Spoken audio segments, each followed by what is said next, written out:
I think the league is fine in terms of the post LeBron Curry era. You just have to kind of allow that to happen as opposed to trying to manufacture it.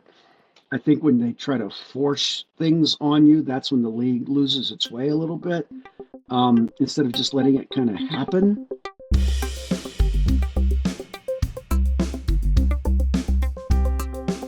When you started at the Washington Post, how did you gravitate toward basketball? How did basketball kind of become what is synonymous with David Aldridge? Well, again, it was this this kind of series of events that happened that took me from going in one direction and sent me in a completely different direction. And all of us, anybody who worked in newspapers understands this. Like you, it's not linear. You kind of go this way and then you go this way and then you go this way, and eventually you might get to what you want. But again, I didn't have any particular desire to cover the NBA. I mean, I understood it and knew it and watched it, but so after the first year, general assignment, I covered the next year. I covered Georgetown basketball, which was great. It was the beat guy. It was my first beat. But after that, I didn't know what I was going to do. I didn't know if I was going to get to cover Georgetown again. I would have happily done it, but my boss said, we want you to cover the Orioles full time. Okay. Like, all right, that's the beat. That's what you want me to do. I'll do it. I don't care. I'll be, and then they were worried they didn't have anybody to write about baseball authoritatively. So what they said was they switched me.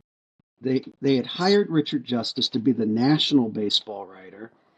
So they said, what we're going to do is we're going to put Justice on the Orioles, and we want you to cover the Bullets now.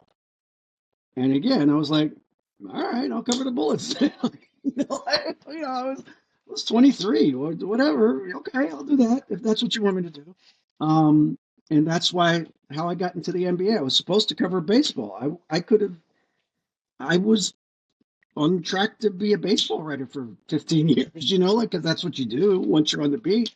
You cover baseball forever, right? That's kind of how it works. So, and instead they put me on the NBA because nobody cared about the Bullets. At the time, they were pretty mediocre. And so they said, cover the Bullets. And I was fine, I'll cover the Bullets. And that's what I did. So I did that for 5 years. And that's what got me kind of on the NBA track.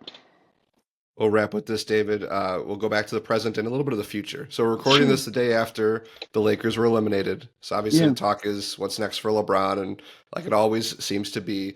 Of course, I'm in Chicago, so all the talk is, well, Michael never lost these playoff series like LeBron did. It never ends. I tell you, David, it never ends. Right. But what is your outlook for the NBA in terms of who are you excited about is kind of taking the torch a little bit from LeBron? Who are some of the players and just the storylines that as you look into the future, get you excited about kind of the next era of the NBA? Well, I think there's a lot of them. I mean, Anthony Edwards is one of the first people that comes to mind. I mean, he's got, some things he has to work on, but he's incredibly talented. He's really charismatic. He says what's on his mind, and sometimes he shouldn't, but he does. He says what's on his mind. But he's a fun guy. He seems like a fun, talented young guy that doesn't mind